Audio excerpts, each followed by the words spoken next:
السلام علیکم اسٹوڈنٹس، کیسے ہیں آپ لوگ؟ امید کرتی ہوں کہ سب لوگ بالکل ٹھیک ہوں گے۔ آج ہم لوگ اپنا فرسٹ چیپٹر سٹارٹ کرنے لگے ہیں سویکس سیکنڈ ایئر کی بک کا، اور یہ ہے تحریک پاکستان۔ 20ویں صدی میں بہت ساری قوموں کو آزادی نصیب ہوئی تھی، اور اس سے پہلے یہ تھا کہ برطانیہ نے بہت ساری ریاستوں کو، بہت سارے علاقوں کو اپنی نو آبادیاں بنا رکھا تھا۔ تو جب دوسری جنگ عظیم کے بعد جب اس نو آبادیاتی نظام کا خاتمہ ہوا تھا، تو پھر بہت ساری آزاد ریاستیں معرض وجود میں آئی تھیں، اور ان ریاستوں میں سے ایک ریاست پاکستان بھی تھی، ہمارا ملک پاکستان۔ یہ جو بہت سارے علاقے، بہت ساری ریاستیں جو معرض وجود میں آئی تھیں، ان میں سے بیشتر جو ہیں وہ نسل کی بنیاد پر، زبان کی بنیاد پر، یا پھر علاقوں کی بنیاد پر تخلیق ہوئی تھیں۔ لیکن پاکستان ایک واحد ملک ہے جو کہ کسی نظریے کے سبب وجود میں آئے، جس کا ایک مخصوص نظریہ تھا۔ 14 اگست 1947 کو پاکستان معرض وجود میں آیا، اور اس کے پیچھے ایک طویل جدوجہد تھی، انتھک محنت تھی، اور لاکھوں لوگوں کی قربانیاں شامل تھیں۔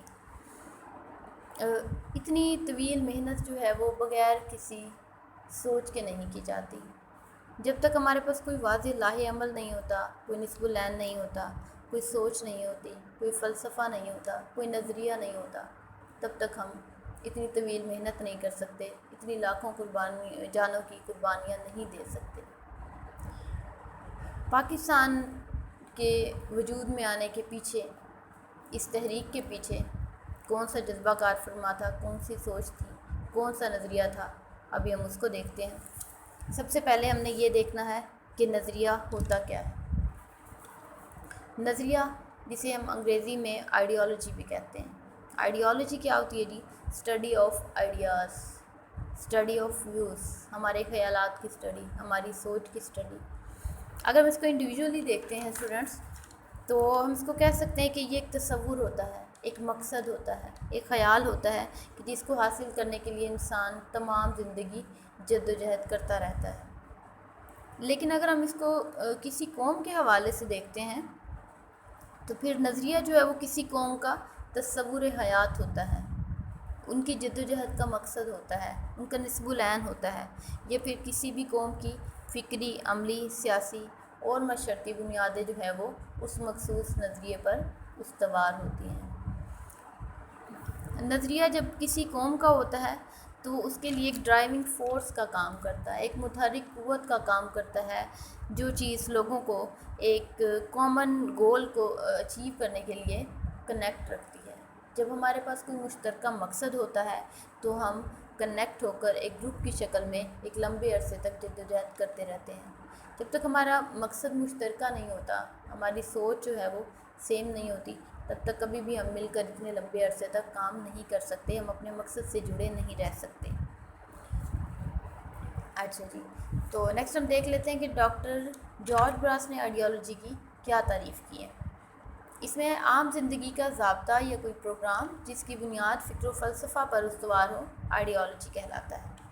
نیکسٹ اس میں ڈیفینیشن ہے ورلڈ انسائکلوپیڈیا کی، اس کو بھی ہم کریں گے۔ نظریے سے مراد ایسا ضابطہ یا پروگرام ہے جس کی بنیاد فلسفہ و فکر پر رکھی گئی ہو، اور انسانی زندگی کے مختلف پہلوؤں، مثلاً سیاسی، معاشرتی اور تہذیبی مسائل کے حل کے لیے کوئی منصوبہ بنایا گیا ہو۔ تو یہ تھا اسٹوڈنٹس نظریہ۔ آئی ہوپ کہ آپ کو کلیئر ہو گیا ہوگا۔ نیکسٹ ہم اس میں دیکھتے ہیں نظریہ پاکستان کا مفہوم کیا ہے۔ ابھی تک ہم نے دیکھا تھا کہ نظریہ ہوتا کیا ہے، ایک سوچ ہوتی ہے۔ تو پاکستان کے وجود میں آنے کے پیچھے جو ایک نظریہ تھا، وہ نظریہ کیا تھا؟ وہ نظریہ اسلام ہے۔ پاکستان ایک واحد نظریاتی مملکت ہے، اور اس سے پہلے کسی بھی قوم کی جدوجہد جو ہے وہ کسی مخصوص نظریے کی بنیاد پر نہیں ہوئی ہے۔ جیسے کہ ہم نے پہلے بھی ڈسکس کیا کہ قومیں وجود میں آتی رہی ہیں، لیکن وہ کسی نسل کی بنیاد پر، زبان کی بنیاد پر یا علاقے کی بنیاد پر تخلیق ہوئی ہیں۔ لیکن ہمارا ملک پاکستان جو ہے وہ ایک مخصوص نظریہ اسلام کی بنیاد پر وجود میں آیا۔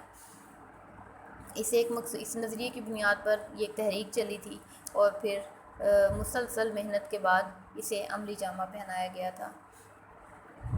اسلامی نظریہ مسلمانوں کے تمام شعبہ زندگی کا بنیادی اصول تھا۔ اسلام جو ہے کمپلیٹ کوڈ آف لائف ہے۔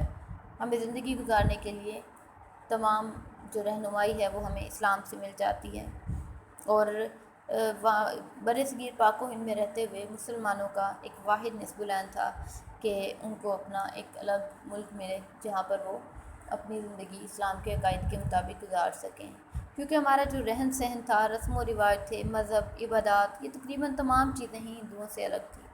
تو اس لیے بہتری یہی تھی کہ یہ دونوں قومیں جو ہیں وہ الگ الگ ریاستوں میں تقسیم ہو جائیں اور وہاں پر رہ کر اپنے مذہب کی تعلیمات کے مطابق عمل کر سکیں اور اپنے آزادانہ تشخص کو بھی برقرار رکھ سکیں۔ تو نیکسٹ اسٹوڈنٹس ہم دیکھیں گے کہ قائد اعظم اور نظریہ پاکستان کیا ہے۔